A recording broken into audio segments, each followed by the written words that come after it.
Hello everyone, true English classes bye Ramesh sir में आपका स्वागत है। और दोस्तों, आज की वीडियो में हम बात करने जा रहे हैं टेंस के 10 रूल्स। और ये रूल्स आप कितने भी HSC एग्जाम्स उठा के देख सकते हैं, हर बार इन्हीं रूल में से पूछा जाता है। तो ये 10 रूल हर एग्जाम्स के लिए, स्पेशली HSC एग्जाम्स के लिए काफ़ी इंपॉर्टेंट है। तो आज इस वीडियो में हम इन 10 रूल्स की बात करेंगे। और ये 10 रूल्स करने के बाद टेंस में ऐसा कुछ नहीं रहता है जो कि एग्जाम्स में पूछा जाए। तो लीजिए शुरू करते हैं आज की वीडियो। ये रूल नंबर फर्स्ट है। तो आपने क्या करना है, एबिट और truth, always, daily, open, every, usually, ये वर्ड आपको दिखाई दे तो आप पहचान सकते हैं कि भाई इसमें एबिट है। इन वर्ड्स के द्वारा आप पहचान सकते हैं। ये वर्ड आपको पेपर में दिखाई दे तो आप बता सकते हैं एबिट है। और जैसे the sun rises in the east, इस प्रकार के वर्ड सेंटेंसेस जिनको सारी दुनिया सच मानती है, जैसे 2 and 2 make 4, the God is one, the sun rises in the east, the sun sets in the west, इस प्रकार के सेंटेंसेस जो सच के सेंटेंस हैं। एबिट और ट्रूथ, एबिट इनके द्वारा पहचान सकते हैं, ये आपको मिले, ये रूल नंबर फर्स्ट है। तो आपने क्या करना है, मैं ये एग्जांपल्स के द्वारा आपको समझाऊंगा। और ये चीज़ें आपको मिले तो कई बार ये पूछ लेते हैं टेंस कौन सा है। 4 ऑप्शन दे दिए जाते हैं कि present indefinite, present continuous, present perfect, present perfect continuous tense, 4 option दे दिए जाते हैं। तो ये चीज़ मिले तो आपने लिख देना है प्रेजेंट इंडेफिनेट टेंस, यानी ये चीज़ें हैं तो प्रेजेंट इंडेफिनेट टेंस है। फिल किस तरीके से करते हैं, क्या फिल करते हैं, मैं आपको बताता हूँ यदि ये आपको पेपर में मिले तो। She always dash go to temple, ये सेंटेंस आपको पेपर में मिला तो आपने देख लिया अभी इसमें तो ऑलवेज है, इसका मतलब एबिट है। और एक की बात है तो आपने जो ब्रैकेट में दिया गया है उसको एस या ES का यूज़ करना है बस। एक की बात है ऑलवेज, इनमें से कोई भी मिले, ऑलवेज मिल गया आपको। एक की बात है तो ब्रैकेट में जो दिया गया है उसको एस या ES का यूज़ करना है। They always dash go to temple, ये ज़्यादा है तो आपने जो ब्रैकेट में दिया गया है उसको एस या ES का यूज़ नहीं करना है। एक है तो करना है, ज़्यादा है तो नहीं। सी डैश नोट गो, और यदि नोट मिल जाए और एक है तो अपने पास से आपने डज लेकर आना है। और जो ब्रैकेट में है नोट गो उसको आप वैसे का वैसा रखेंगे चाहे कुछ भी है। दे डैश नोट गो, ज़्यादा है तो आपने अपने पास से डू लेकर आना है और जो ब्रैकेट में है उसको ऐसे ही रख देना है। तो ये रूल नंबर फर्स्ट है। इस रूल के द्वारा मैंने आपको प्रेजेंट इंडेफिनेट टेंस समझा दिया है, आपको बताया भी नहीं कि भी ये प्रेजेंट इंडेफिनेट टेंस है। तो ये सारी चीज़ें प्रेजेंट इंडेफिनेट टेंस में है, यानी ये वर्ड आपको पेपर में दिखाई दे तो आप बता सकते हैं 4 ऑप्शन में से ये प्रेजेंट इंडेफिनेट टेंस है। अब बात है rule number second. Now, still, eight this time, at this moment, at present, look, run fast, move fast. ध्यान से आप देख सकते हैं now, still, at this moment, at present, look, run fast, move fast. ये वर्ड आपको paper में दिखाई दें और आपसे पूछा जाए, 4 ऑप्शन दिए गए हैं कि कौन सा टेंस है, तो आपने बता देना है प्रेजेंट कॉन्टिन्यूस टेंस। जैसे एबिट और ट्रूथ के द्वारा आप बताओगे प्रेजेंट इंडेफिनेट टेंस, इन वर्ड्स से आप बता सकते हैं ये प्रेजेंट कॉन्टिन्यूस टेंस है।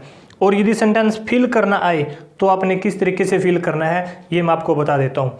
She dash still write a letter, तो देखो स्टिल है, ठीक है, तो इसका मतलब प्रेजेंट कॉन्टिन्यूस टेंस है, इनमें से आया है तो प्रेजेंट कॉन्टिन्यूस टेंस है। आपने ये पता होना चाहिए फिल क्या करना है। तो ये वर्ड आपको दिखाई दें तो आपने is, am, are first plus ING का यूज़ करना होता है। दोबारा फिर सुने, ये वर्ड दिखाई दे इसका मतलब प्रेजेंट कॉन्टिन्यूस टेंस है और आपने इज, एम, आर और फर्स्ट प्लस ING का यूज़ करना होता है। एक है तो इज फर्स्ट प्लस ING, आई है तो एम फर्स्ट प्लस ING, ज़्यादा है तो आर फर्स्ट प्लस ING। तो अब हम फिल करेंगे तो पेपर में आपको स्टिल दिखाई दे तो आपको पता चल गया भाई ये है। तो सी, तो इसका मतलब एक है तो इज, ठीक है, सी इज। और राइट का आप क्या करोगे, राइटिंग, WRIT, लास्ट में ई है तो हटा दिया जाता है, ING लगाया जाता है। She is still writing a letter. Look they dash come, तो आपको ये आपको दिखाई दिया तो आपको फिर समझना चाहिए is am are first plus I N G. ज़्यादा है, दे है, तो आप किसका यूज़ करोगे, आर, और कम का आप क्या करोगे, कमिंग, दे आर कमिंग।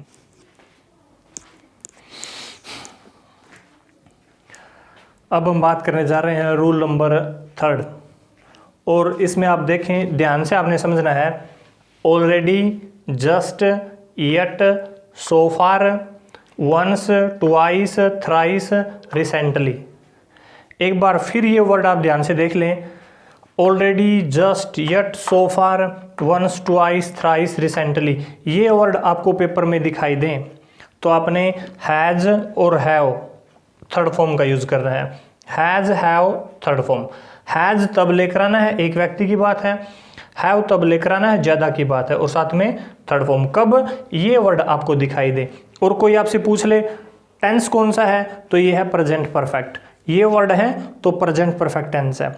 एक है तो हैज़ प्लस थर्ड, और हैज़ प्लस थर्ड, और ज़्यादा है तो हैव प्लस थर्ड। एग्जाम्पल से समझते हैं। We dash just complete the work, मान लिया ये आपके पेपर में आता है, ठीक है, तो आप जस्ट के द्वारा समझोगे कि भी जस्ट है, और जस्ट तो रूल में आता है कि भाई जिसमें हैज़ या हैव का यूज़ करना है। तो वी देखो ज़्यादा है तो हम हैव लेकर आएंगे, वी हैव जस्ट, और कंप्लीट का क्या हो जाएगा, कंप्लीटेड, थर्ड फॉर्म तो लेकर आनी है। अब देखेंगे she dash not complete her homework yet. देखो येट से पहचान लेंगे कि भी हैज़ हैव का यूज़ करना है, थर्ड फॉर्म। एक है तो हम हैज़ लेकर आएंगे, सी हैज़ नॉट, और कंप्लीट का क्या हो जाएगा, completed, she has not completed. Rule number 3, ठीक है।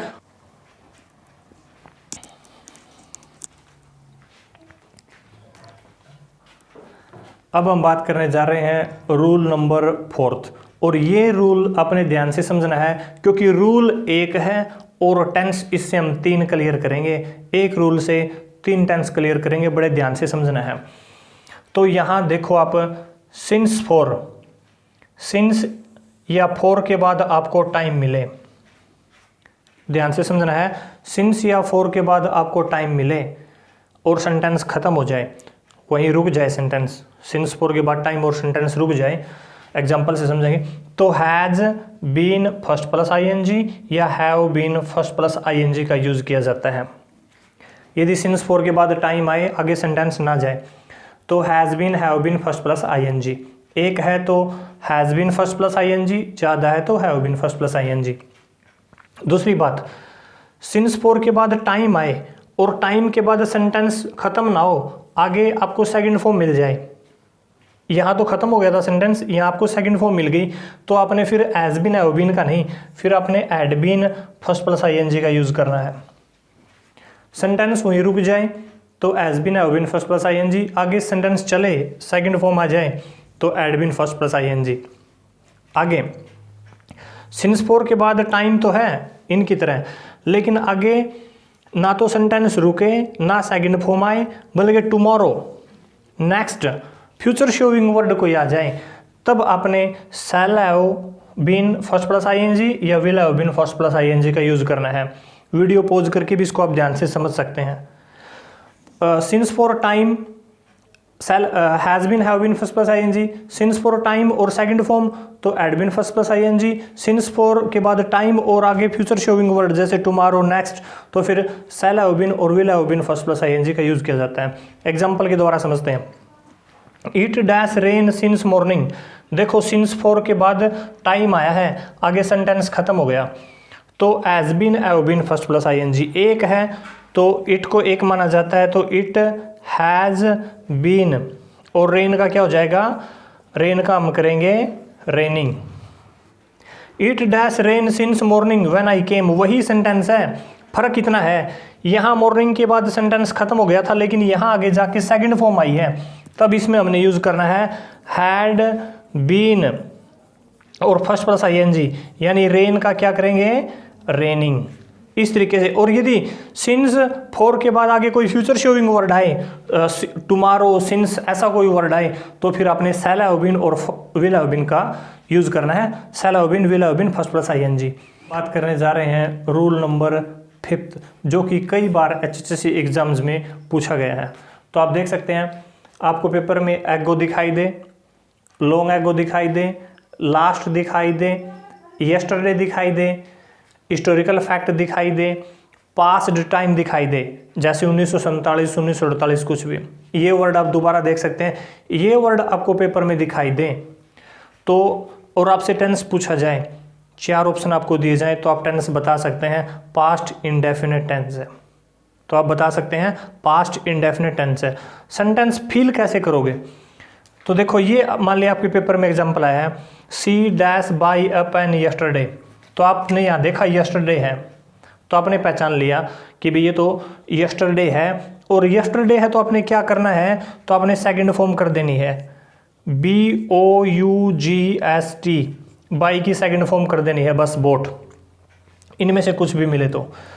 इसमें देखो she dash not buy a pen yesterday, फिर यस्टरडे आया है, ठीक है, लेकिन अब की बार नोट आया है साथ में, और नोट आए तब आपने क्या करना है, डिड, अपने पास से बस डिड लगा देना है, ब्रैकेट का जो है वो सेम रखोगे आप, did not buy a pen yesterday. Next है कोलंबस डैश डिस्कवर अमेरिका। अब देखो हिस्टोरिकल फैक्ट है, कोलंबस ने खोज की थी अमेरिका की, हिस्टोरिकल फैक्ट है तो आपने सेकंड फॉर्म का यूज कर देना है, डिस्कवर्ड। सेकंड फॉर्म का यूज करना कब नहीं है, यदि नोट आए तब आपने डिड लेकर आना है। India dash become free in 1947, बीता हुआ पास्ट टाइम है तो बिकम की सेकंड फॉर्म करोगे आप, बिकेम। तो ध्यान से समझना है। रूल नंबर 6, वाहिल आपको पेपर में दिखाई दे तो आपने was were first plus ING का यूज करना है। व्हेन आपको दिखाई दे तो व्हेन से पहले आपने was were first plus ING का यूज करना है। वाज एक के साथ आता है, ज्यादा के साथ वर आता है, तो वाहिल और व्हेन ध्यान रखना। वाहिल तो कहीं भी दिखाई दे, लेकिन व्हेन से पहले, एग्जाम्पल के द्वारा हम समझेंगे। आप देखें राम डैश, और ये पूछ ले कोई, ये आए हैं और कोई पूछ ले भी ये टेंस कौन सा है, तो आपने बताना है past continuous tense. Ram dash watch TV when I went, तो देखो व्हेन आई वेंट, जब मैं गया, तो राम डैश वॉच एक है, तो राम वॉज वॉचिंग, ठीक है। और हमने सेंस देखनी है, कई जगह व्हेन से पहले एड थर्ड का यूज भी होता है, वो हमने देखना है भाई, हैड और थर्ड का यूज भी हो सकता है। ऐसे भी हो सकता है Ram had watched TV when I went. He jumped while, देखो वाहिल है और बस एक है तो हमने यूज करना है the bus was moving, MOVING, ई हटा देते हैं, ING का यूज करेंगे। तो 7th मोस्ट इंपॉर्टेंट रूल है और आसान भी है, आपने ध्यान से समझ लेना है। तो या मैंने लिखा बिफोर, आपको सेंटेंस दिखाई दे पेपर में और उसमें आपको बिफोर दिखाई दे, तो बिफोर से पहले आपने एड थर्ड का यूज करना है और बाद में सेकंड फॉर्म का यूज करना है। व्हेन आपको दिखाई दे तो मैंने बताया था, पहले आप वाज और फर्स्ट प्लस ING या एड प्लस थर्ड किसी का भी यूज कर सकते हैं और बाद में आप सेकंड फॉर्म। आफ्टर इन दोनों का उल्टा है, पहले सेकंड और बाद में एड थर्ड। इंपॉर्टेंट रूल है, कई बार पेपर में पूछा गया है, ये आप ध्यान से समझ लें। Before, when, after, video pause करके भी आप देख सकते हैं। एग्जाम्पल के द्वारा मैं आपको समझा रहा हूँ। ये एग्जाम्पल आपके सामने है, the patient had died before the doctor dash come. तो देखो ये आपको पेपर में दिखाई दिया बिफोर, सेंटेंस के बीच में आपको दिखाई दिया बिफोर, पहले एड थर्ड इन्होंने ऑलरेडी दे रखी है, तो बाद में किसकी बारी है, सेकंड फॉर्म की, तो आपने यहाँ यूज कर देना है केम। यहाँ केम दिया गया है, यहाँ नहीं दे रखी तो एड थर्ड यूज कर दें, कहीं नहीं दे रखी तब भी आपने यहाँ पे एड थर्ड या सेकंड फॉर्म का यूज करना है। ये 8th आप देख सकते हैं, आसान है। यदि आपको टुमारो दिखाई दे, नेक्स्ट आपको दिखाई दे, यानी फ्यूचर शोइंग वर्ड आपको दिखाई दे जो भविष्य की ओर संकेत करता हो, तब आपने किसका यूज करना है, सेल या विल, और फर्स्ट फॉर्म का यूज करना है।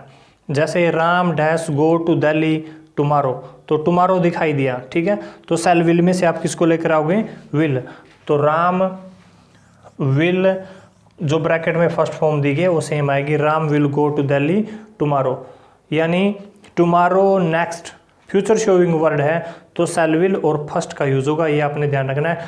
टेंस पूछा जाए तो फ्यूचर इंडेफिनिट टेंस है। नेक्स्ट है, ये इंपॉर्टेंट है, कई बार पूछा जाता है पेपर में, at present, eight this time, still, now, ये वर्ड मैंने लिखवाए थे प्रेजेंट कंटीन्यूअस टेंस में, ये वर्ड मैंने लिखवाए थे, आपने देखा होगा। At present, eight this time, still, now, present continuous पे लिखवाए थे। लेकिन इसमें मैंने एक चीज़ ऐड कर दी, ये वर्ड, इनमें से कोई वर्ड आए और साथ में टुमारो यानी फ्यूचर शोइंग वर्ड आ जाए, तब आपने क्या करना है, shall be, will be, first plus ING. दोबारा फिर ध्यान से सुनो, प्रेजेंट कंटीन्यूअस टेंस में मैंने ये वर्ड करवाए थे, लेकिन साथ में टुमारो नहीं बताया था, टुमारो साथ में नहीं है तो first plus is am are, first plus ING का यूज होगा। लेकिन टुमारो साथ में जुड़ जाए तो फिर shall be, will be, first plus ING का यूज होगा। किस तरीके से, एग्जाम्पल के द्वारा हम समझेंगे। ये देखो, एट दिस टाइम, इस समय, इतना ही पेपर में दिया गया है, टुमारो नहीं दिया गया है, तो is am are, first plus ING का यूज होगा। लेकिन साथ में टुमारो दिया गया है, at this time tomorrow Ram dash play, तो Ram will be, Ram will be playing, Ram will be playing. इस तरीके से ये वर्ड आपने ध्यान से समझने, चाहे वीडियो पॉज करके आप समझो, ये आपने देख लेना, प्रैक्टिस भी करनी है।